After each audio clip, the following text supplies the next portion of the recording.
Good day to you, gentle person from the internet, and thank you for joining me as we have a look at growing my manhole, which is a sort of another active incremental game, a firm favorite of this channel, and I think of people in general.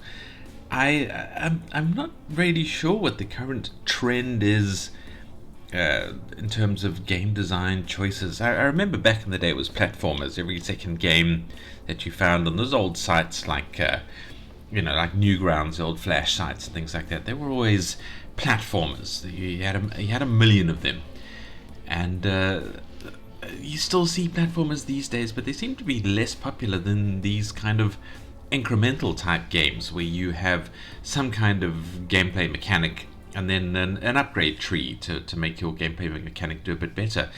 And I mean, I gather they're popular. I certainly enjoy them. I find them quite satisfying to play. But is that the same? I mean, is that the reason why developers choose them, or are they a bit easier to create with kind of the more modern game engines and things like that? I'm not that much of a developer, so I don't really know what the effort constraints are behind these. If you are an indie dev, maybe mention in the comments, or maybe I'll create a poll. But yeah, drop a message in the comments and just say why you have chosen the gameplay mechanics that you have chosen. It would be, I think, really, really interesting to know what decides that decision for an indie dev. Are you deciding games because this is as close to the game that you want to play as possible, or are you deciding it because you feel it is a very popular mechanism and you want to try and get a popular game out there? Or is it just easier for like a starting game while you're still figuring out this dev thing? I would love to have more information on that. So if you have a moment, please drop a comment and just say, yeah, this is why I do it. Okay, so back to this game. Well, there's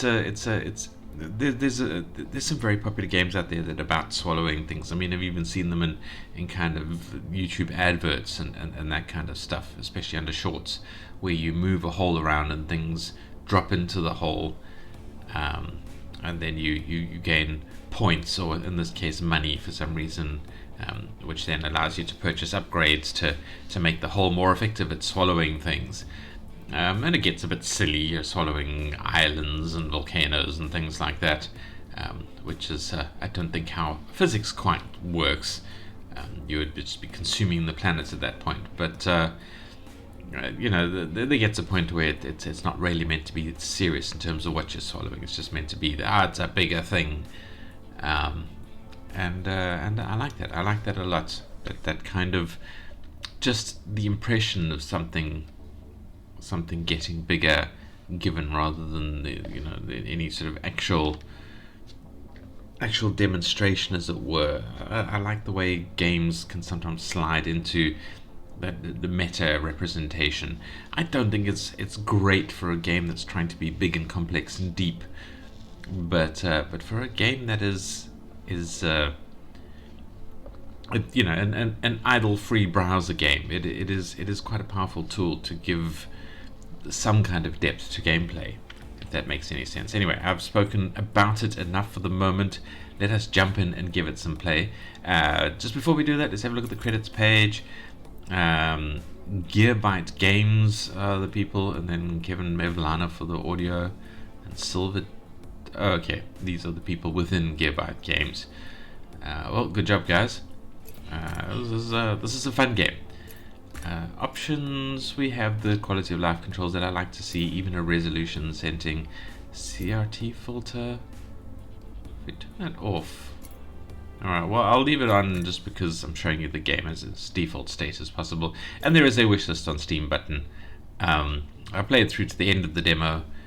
This is kind of just the demo, and yeah, it has limited upgrade options. Not very limited. There's a huge upgrade tree, but the options do hit limits down the sort of the legs of the tree to say, yeah, can we wish this on Steam and look out for the full game. So I do recommend doing that. So let's hit play and we can see how the gameplay flows. So we are this, okay, it starts us typically in the upgrade tree, which unfortunately, oh, you can move it around with the right click. Yeah, so you know, we obviously don't have the $1 of being able to start. We can hit the continue button and we can play our game, and this is us. The hole just follows the mouse cursor and we pick up rocks. And then we have a hunger bar down at the bottom that drains quite quickly, and then once it reaches the end, our kind of round is finished and we go back to the upgrade tree. We've made $1 whole. This costs $1 whole. We can get a few more pebbles, and then we have a few more things of various amounts that we can upgrade towards, but we have run out of money, so all we can do is click continue and head in and look for the biggest patch of rocks that we can swallow down. And we sized up, but we also ran out of hunger at the same time. We managed to get 5 pebbles. As you can see, as you size up, bigger things to eat start to spawn. So we sized up from pebbles, and now we can eat stones, big stones, and they will give us a little bit more money. But we made a whole $5, which means I think we can get one of these upgrades. Increase chance to replenish hunger on size up. Increase hunger capacity. Now draining hunger is our time limit for each round, so that doubles our time limit, as it were. Let's continue. Go faster. I think we do get some speed upgrades. Oh. We only made $8, so I'm just going to jump straight back into it again, just to try and get to the $15 thing, because I think that's where more things that we want. There. Oh, we got a pebble there. I mean a stone, and it tells you what you've eaten, which I quite like. This is a nice thing where you get this long list of various things that you consume, and it's not hugely helpful, but it does tell you. Okay, so when it says total at the bottom of that summary page, it's the total for that run, not the total amount of money that you have all in all. So yeah, I mean that's fine. So we have $20. We can increase the amount of pebbles spawned. That's quite useful. We can't decrease hunger drain. We can increase our capacity again. That might be worthwhile. Increase chance to replenish hunger on size up. So every time you size up after hitting your sort of size bar, you have a small chance of just replenishing your hunger. That gets quite useful later on, but it's not hugely useful earlier. Oh, we can boost our movement speed for $1. So let's grab that. There's a speed boost power up as well. That's also quite useful. I'm going to grab that now, just so we can see it. It's a little sparkly star. There it is up at the top there. I don't know if we're actually going to be able to get up to it before we run out of thingies. So yeah, it gives us just a speed boost for a short moment. Unfortunately, it was far away from the things that I wanted to pick up. Let's just jump straight back into it, do another quick run, so we can just level things. See, there's a well-placed speed boost because it's right here by all these rocks. That was quite good. We've sized up again. We're now size 3. And we see some logs start to spawn that we can eat. Let's head back to the upgrades. Okay. We can increase our movement speed. Let's boost that chance to increase hunger and size up. Let's increase our capacity. And boost the number of pebbles that have spawned. That should speed us up a bit. Where's the speed boost? Down at the bottom there. There's a nice cluster there.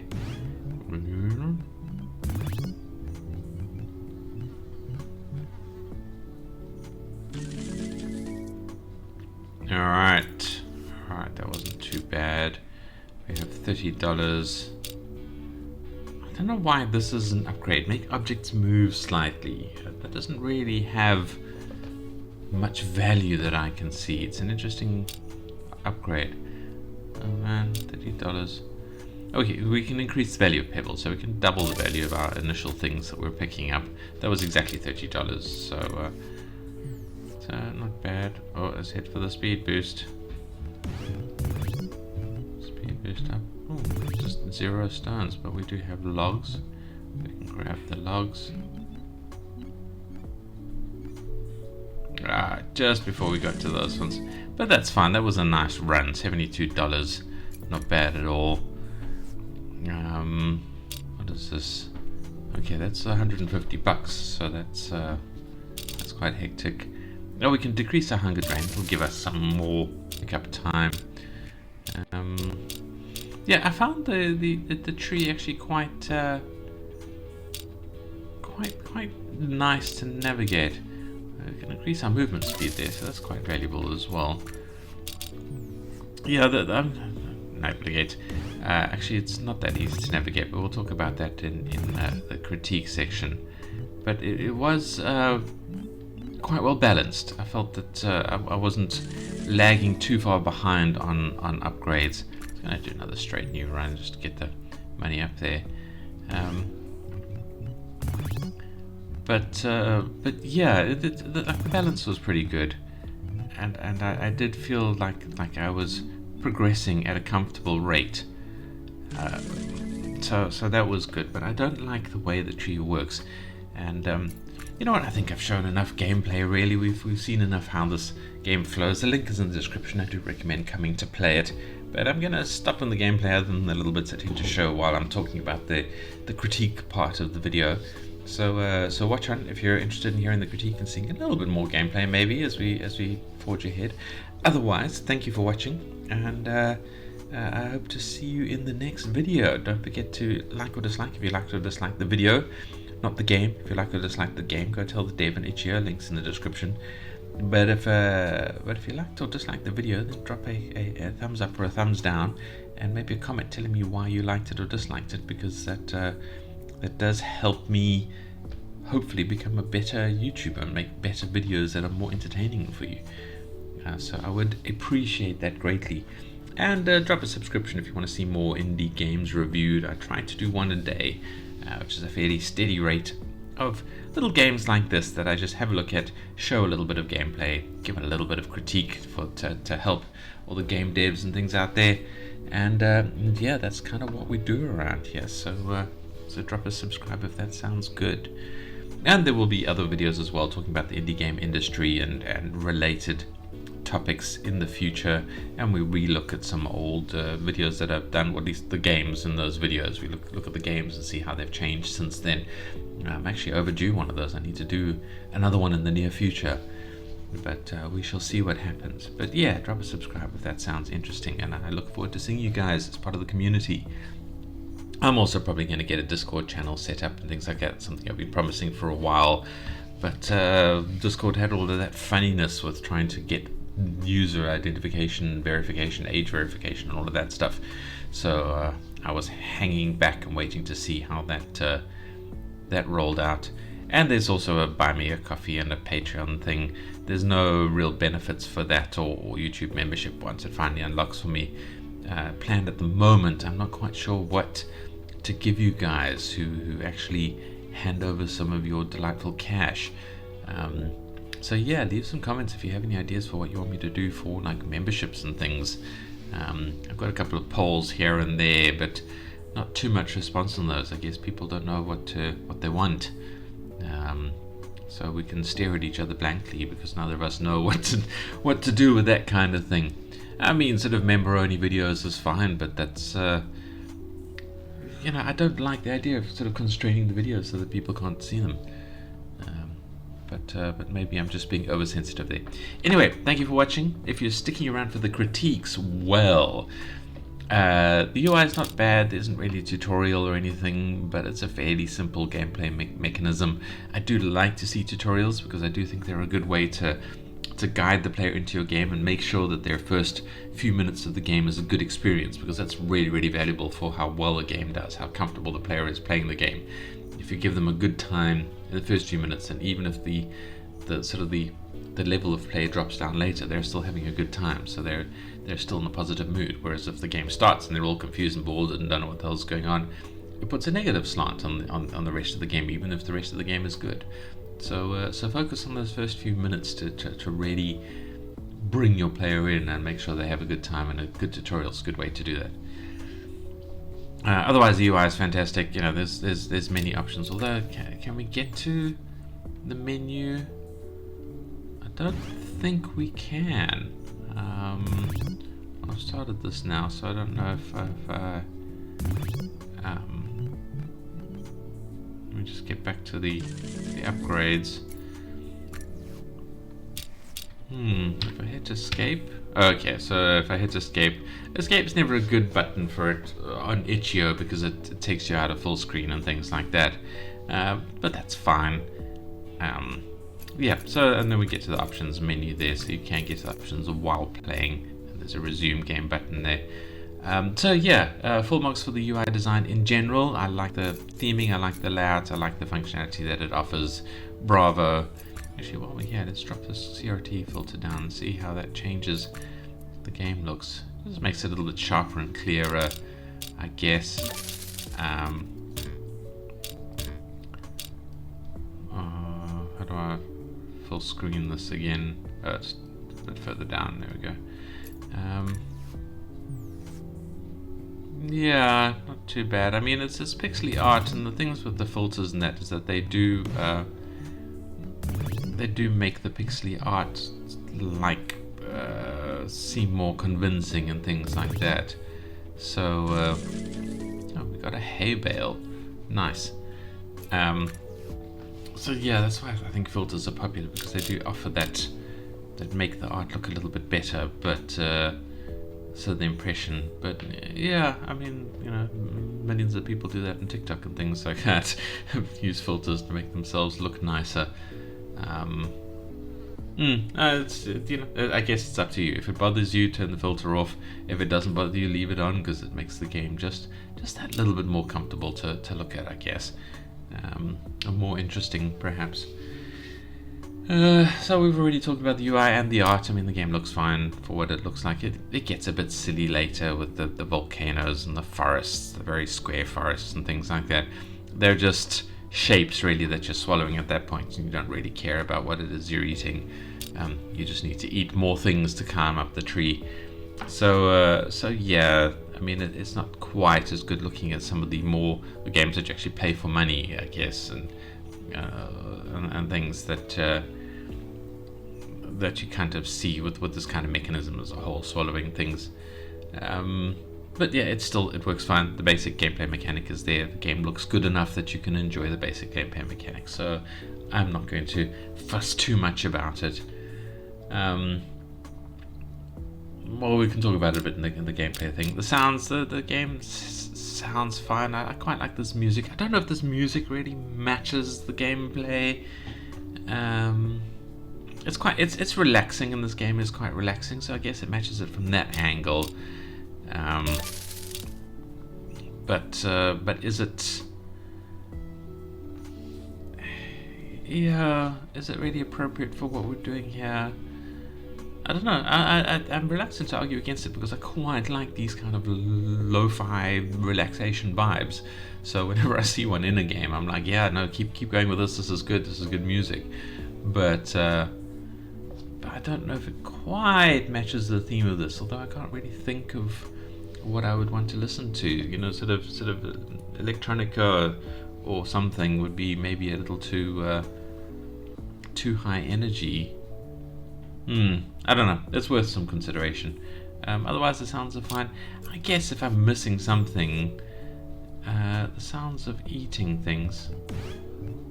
It just sort of goes boot, boot, boot. I mean, I guess that's fine. You could maybe consider something a little bit more realistic, but that works as a noise. Boot, boot, boot. That's fine. That's fine. Maybe something a little bit more sibilant, sort of shoomp, shoomp, as it swallows it, as if you're sucking it into a vacuum. That might be more interesting. And then what I would really like is does it make a sound when you pick up the speed boost? Where's the speed boost? Down there. Yeah, okay, so it goes. It does sound like an upgrade. Same sort of sound when you size up, I guess. Or very similar sound. I think the sounds are fine. I would like something a bit more quote unquote realistic in the actual sound of it, something entering the hole, sort of a zoop or something like that. I can't make the sound, but something that sounds more like air suction than just a buoy noise.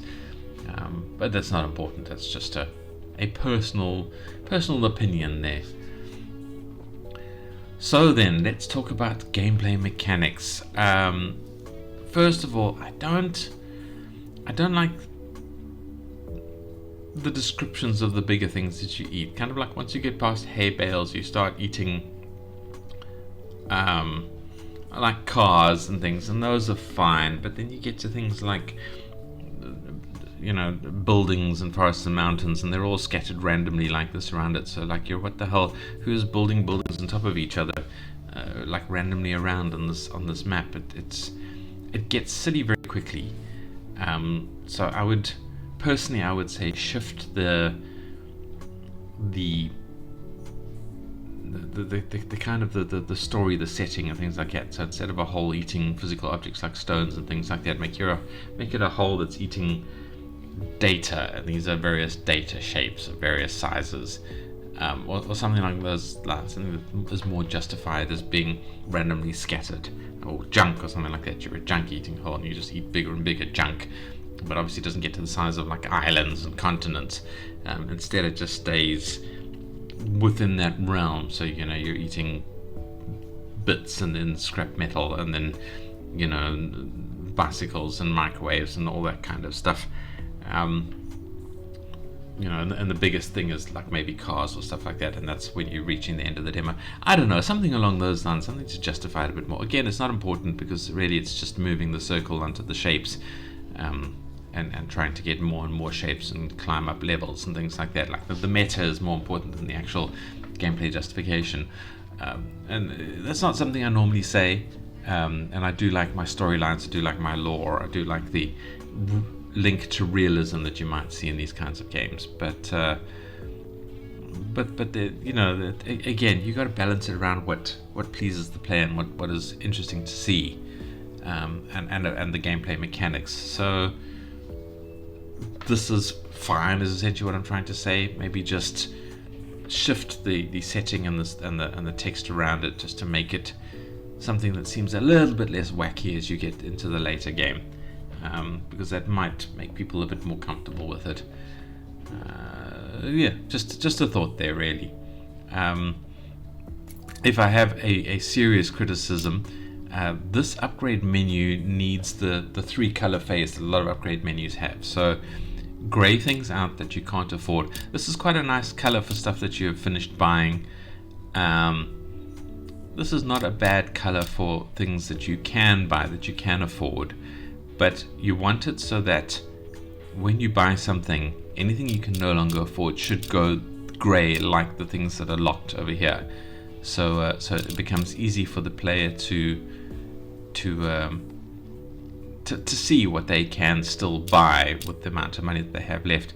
And I would also say you need to be able to zoom it out further than this, because this menu goes all the way out the edge of the screen, and then you spend time now dragging the mouse around, looking and having to mouse over all the things to see, is this something I can afford? Because look, there's 1,000 here, 110. These are very, very different prices, but the only way I know whether or not I can afford them is to mouse over them. It's like, I can't afford that, I can afford those two. Can't afford that, can't afford that, but I can only tell by mousing it over. So grey things out that you can't afford. And every time you buy something, you can run a pulse over all of the items and see which things that the player can no longer afford and grey it out. That would be my recommendation there, and allow us to zoom out a bit more. So the upgrade menu does need a bit of work. And really, that's it. That's the sum total of my critiques. I think this is a really, really nice game, especially a free game on itch.io. So come and give it a play if you are a player. Just follow that link in the description. It's like 2 clicks away and you can play the game. In fact, it's the click to go to the page and then the click to full screen it, because you don't even need to click a run game button. And then it's a fun distraction for a while, and I do heartily recommend it and give the devs some love. And And that's it from me. That's all I'm going to talk about it. I'm going to say thank you for watching. I want to say I hope you're enjoying indie games.